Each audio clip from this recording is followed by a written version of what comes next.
నువ్వేం అడిగినా నేను చెప్పడానికి సిద్ధంగా ఉన్నాను. ఇదంతా మన మీద కక్షతో ఎవరో శత్రువులు చేస్తున్న పని. తప్పు చేస్తే కన్న తండ్రిని కూడా వదలరంట కదా. మరి తప్పు చేసిన పాల్గొని గారి గురించి ఎందుకొచ్చారు? ఎందుకంటే ఆయన ఈ తప్పు చేయలేదని నేను నమ్ముతున్నాను కాబట్టి. లేదు మేడం, పాల్గొని గారే తీసుకెళ్లారు మేడం. ఆయుషో ఆయనకున్నారా? Sure madam.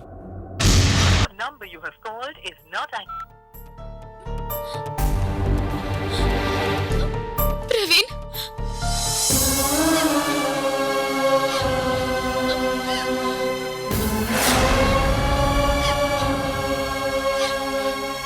అబ్బో, తెగ ఏడ్చేస్తోంది. దీనికి సెంటిమెంట్ ఎక్కువే. నేను నటించాలి. ఆశ, ఎందుకు ఏడుస్తున్నావు? డోంట్ వర్రీ, నేను వచ్చేసాగా. మీరేమైపోయారండి? నేను ఎంత బెంగపడ్డానో తెలుసా? ఇప్పుడే మావయ్య గారికి ఫోన్ చేస్తుంటే మీరు వచ్చారు. ఏం లేదాశ, ఏదో పని మీద బిజీగా ఉన్నానంతే. ఎంత బిజీగా ఉంటే మాత్రం ఒక్క ఫోన్ కాల్ కూడా చేయలేరా?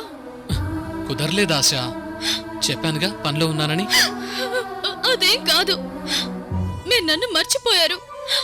అందుకే కనీసం ఫోన్ కూడా చేయకుండా తప్పించి తిరుగుతున్నారు. అదేం కాదాశ, ఇంటికొచ్చి నీ కళ్ళలోకి చూసే ధైర్యం నాకు లేదు. అందుకే దూరంగా ఉండి నాలో నేనే బాధపడుతున్నాను. నాకు మాత్రం బాధ లేదా? నేను బాధపడుతూనే ఉన్నాను. మీరు వస్తారేమో నా బాధ మీకు చెప్పుకుందామని చూస్తున్నారు, కానీ మీరు నన్ను దూరం పెట్టేశారు. అప్పప్పప్ప, ఉండవే బాబు, మీ సెంటిమెంట్తో నాకు మెంటల్ తెప్పిస్తున్నారు. ఏం చేయాలో తెలియడం లేదాశా. అన్నీ బావుంటే మనకు బాబుండేవాడు, కాని ఆ అదృష్టాన్ని మీ వదిన మనకు దూరం చేసింది. నా బాధ ఎవరికి చెప్పుకోవాలో తెలియలేదు. అవును, ఇదంతా అర్పిత వల్ల జరిగింది. మా అన్నయ్యని కూడా తను అరెస్ట్ చేయించింది తెలుసా?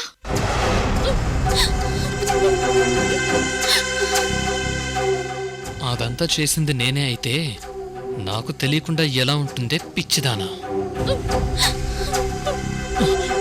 అవును, తెలిసింది. కానీ పాల్గొన్న అటువంటి పని చేసి ఉండడాశా. అవును, ఖచ్చితంగా ఇది అర్పిత కుట్రే.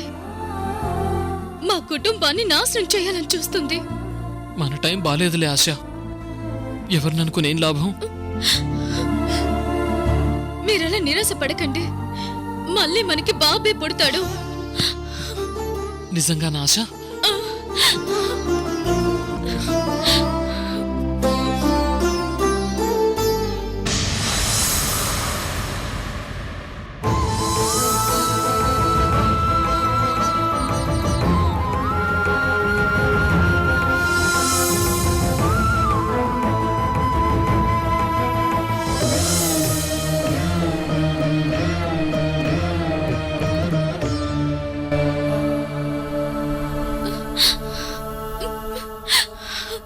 ఆశ, మీ నాన్న. నిజం అల్లుడు గారు, త్వరలోనే మళ్ళీ మీరు తండ్రి అవుతారు, బాధపడకండి. అవును బాబు, మీరు చక్కగా హ్యాపీగా ఉంటే అన్నీ బావుంటాయి. జరిగిపోయిన దాన్ని తలుచుకొని ఇలా బాధపడితే ఎలా? అది కాదత్తయ్య, పుట్టబోయే బిడ్డ మీద ఎన్నో ఆశలు పెట్టుకున్నాను. అన్ని నీటి మూటలైపోయాయి.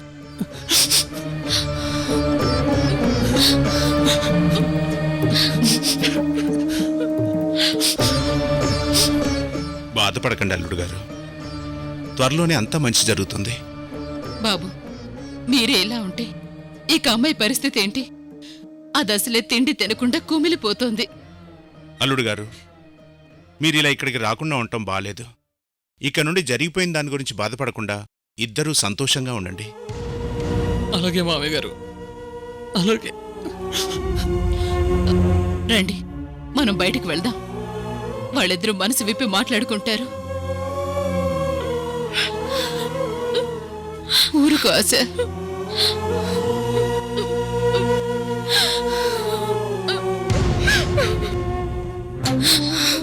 ఊరుకో ఆశ.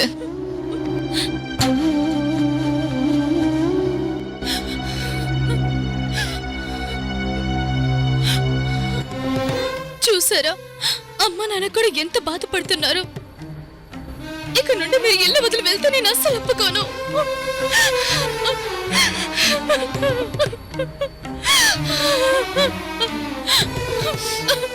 నీతోనే ఉండటానికి నాకెక్కడ కుదురుతుంది? అవతల ముంచాల్సిన కొంపలు చాలా ఉన్నాయి. మళ్ళీ 1 గంటలో నీకు చెప్పకుండా మాయమైపోతాను. ఆశ, నిన్ను వదిలి ఎక్కడికి వెళ్ళను.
ఒరే సుపుత్ర, అర్పితకి కళ్ళు ఉన్నప్పటికంటే లేనప్పుడే పవర్ పెరిగిపోయిందిరా. ఇంక తన్ని కంట్రోల్ చేయలేమా? ఉండండి నాన్నగారు. వేసిన ప్లాన్స్ అన్నీ తలకిందులవుతున్నాయని నేను ఫీల్ అవుతుంటే మధ్యలో మీ గొడవేంటి? అది కాదురా, నా కూతురికి ఆ పాల్గొనతో పెళ్ళెప్పుడని ఆ ముసల్ది నా ప్రాణం తీస్తుంది. దాని నస భరించలేకే ఫోన్ స్విచ్ ఆఫ్ చేసి కూర్చున్నాను. అర్పిత బ్రతికుండగా పాల్గొని మరో పెళ్లి చేసుకోడు నాన్నగారు. పాల్గొని అర్పితను వదలకపోతే ఆస్తి మన చేతికెలా వస్తుందిరా? పైగా ముసల్ది నన్ను నానా రకాలుగా టార్చర్ పెట్టేస్తుంది.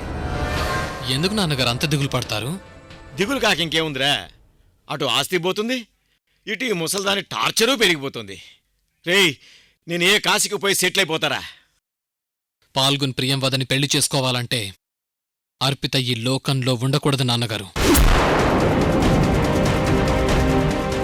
ఏంట్రా, కొంపదీసి మర్డర్ ప్లాన్ చేస్తున్నావా? కొన్ని జరగాలంటే కొన్ని జరగక తప్పదు నాన్నగారు. ప్రియం వదకు పాల్గొనకు పెళ్ళైతే 2 వైపులా మనదే రాజ్యం. రే సుపుత్ర, నాకు తెలియకుండా పాకిస్తానో ఆఫ్ఘనిస్తానో సిరియానో వెళ్ళి టెర్రరిస్ట్ ట్రైనింగ్ అని అయ్యేవేంట్రా? పక్కా క్రిమినల్ ఆలోచిస్తున్నా. నేను మీ కొడుకు నాన్నగారు. ఈ తెలివితేటలు బై బర్త్ వచ్చేశాయి. సరే, ఆ ప్లాన్ ఏంటో త్వరగా చెప్పు.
సార్ వద్దు సార్, నాకేం తెలియదు సార్.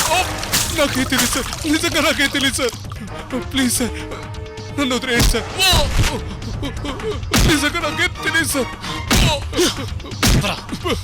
ప్లీజ్ సార్, నాకేం తెలియదు సార్. నన్ను వదిలేయండి sir. Please sir, please sir, please sir, నాకేం తెలియదు సార్. Please sir. సార్ చెప్పు, సార్ తెలుసు నీకు. చెప్తా, నీకు తెలుసు. తెలియదు సార్, నిజంగా నాకేం తెలియదు సార్. ప్లీజ్ సార్, నిజంగా నాకేం తెలియదు. చెప్పరా, నీకు తెలుసు. తెలియదు సార్, తెలియదు సార్. చెప్పరా.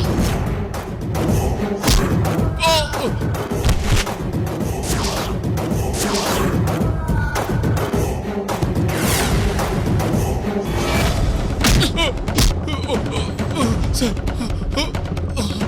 ఓరా.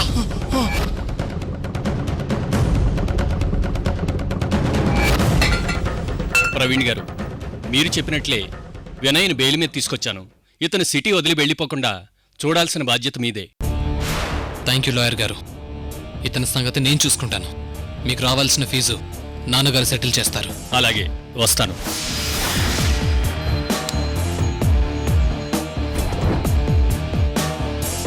ప్రవీణ్, మా అమ్మ ఆపరేషన్కి డబ్బు కావాలరా.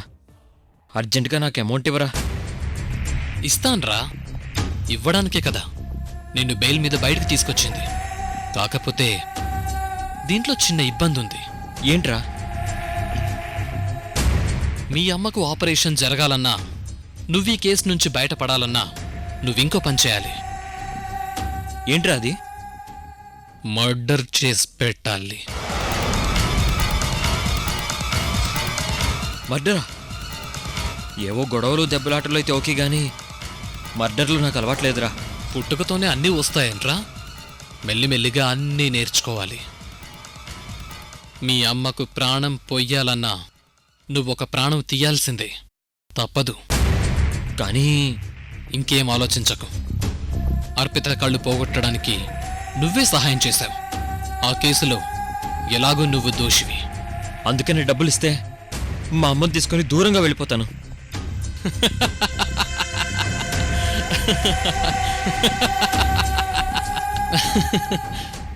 వెళ్ళినంత మాత్రాన నిన్ను వదులుతారేంట్రా? చిన్నదైనా పెద్దదైనా కేసు కేసే. డబ్బుంటే ఎంత పెద్ద కేసు నుంచైనా బయటపడొచ్చు. లేకపోతే ఎంత చిన్న కేసైనా జైలుకు వెళ్లాల్సిందే. అంతేనంటావా?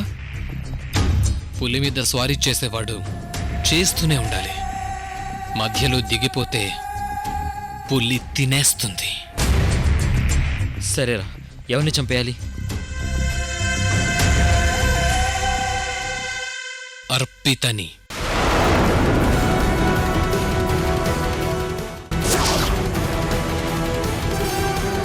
ఏంటి? కలెక్టర్ అర్పితనా? తప్పదురా.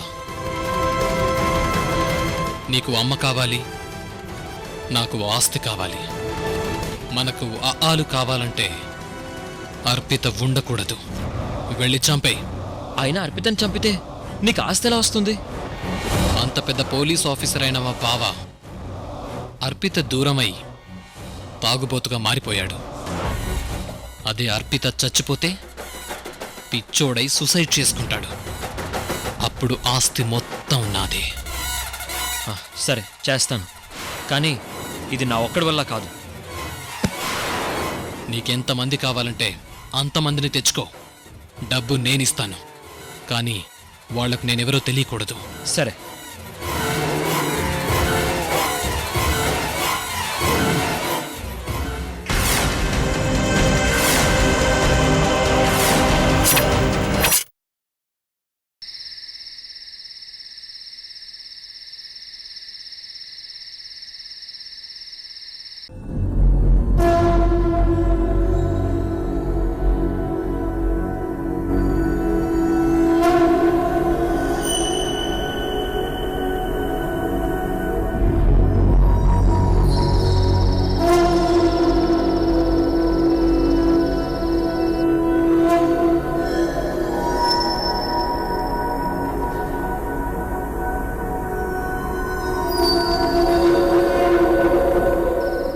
రేయ్ హెల్మెట్లు ఎందుకు పెట్టారా? చూస్తే గుర్తుపడుతుంది కదన్నా. రేయ్ లోపలుంది గుడ్డి పిల్లరా, ఆ అమ్మాయి మనల్ని గుర్తుపట్టదు.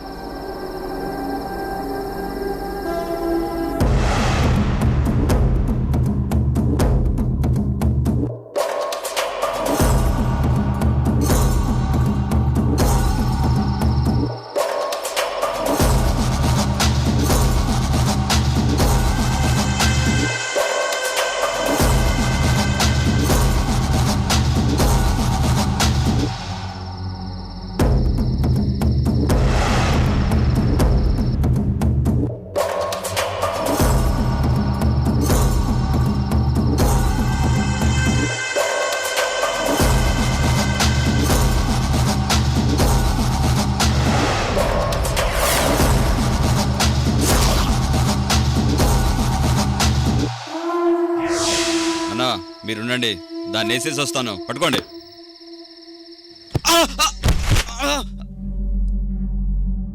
రే శివ శివ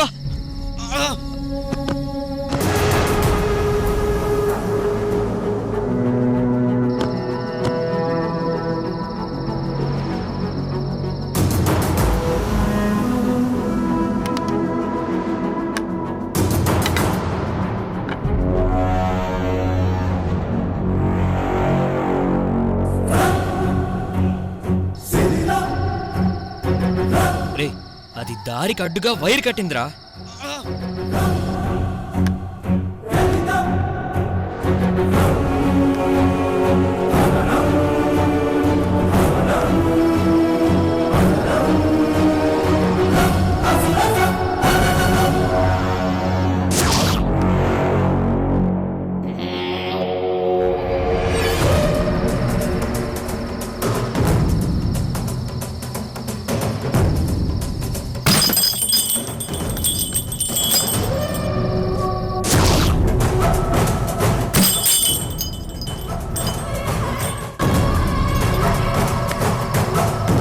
రే డోర్ టచ్ చేస్తే గంట మోగేలా ఏర్పాటు చేసింది.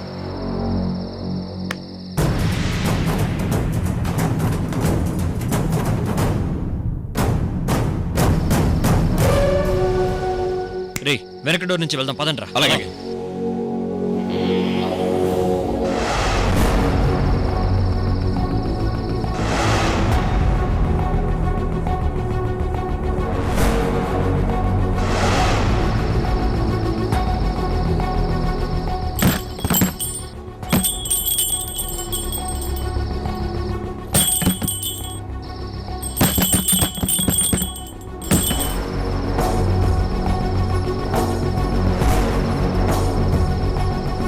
రే ఈ అర్పిత డోర్ అన్నిటికీ ఇలా గంటలు కట్టింది.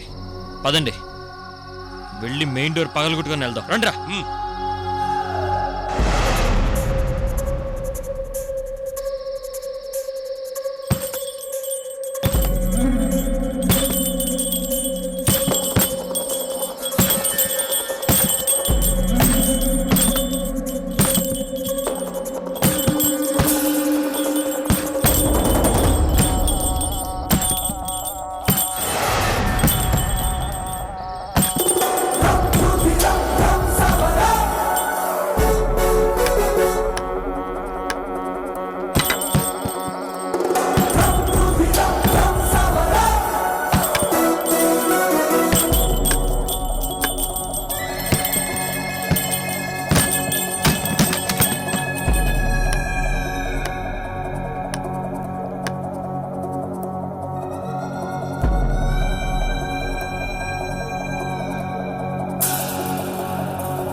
రేయ్ అర్పిత ఎక్కడుందో జాగ్రత్తగా వెతకండి. కనిపించగానే వేసేయండి. నీకెందుకన్నా దయాదాక్షిణ్యం లేకుండా వేసేస్తాం.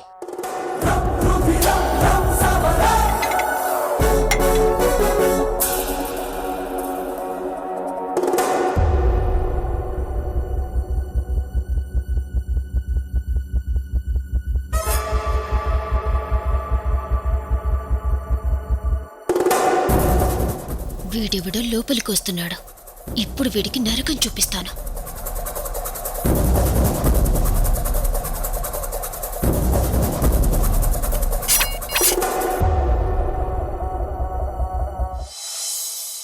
ఎవరు? ఓహో పిల్ల. ఇదిగో పాలు తాగుదుగానిరా.